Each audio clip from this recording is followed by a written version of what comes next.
የመቃብሩን ድንጋይ ማይተሙን ሳይፈታ የትንሣኤው በኩር የጌቶቹ ጌታ ተነሳ ክርስቶስ ኢየሱስ ተነሳ መቃብር ሙስና ድል አድርጎ ተነሳ።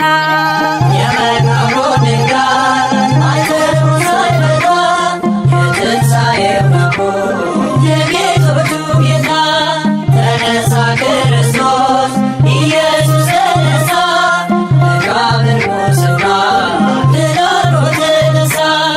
የመቃብሩን ድንጋይ ማይተሙን ሳይፈታ የትንሣኤው በኩር የጌቶቹ ጌታ ተነሳ ክርስቶስ ኢየሱስ ተነሳ መቃብር ሙስና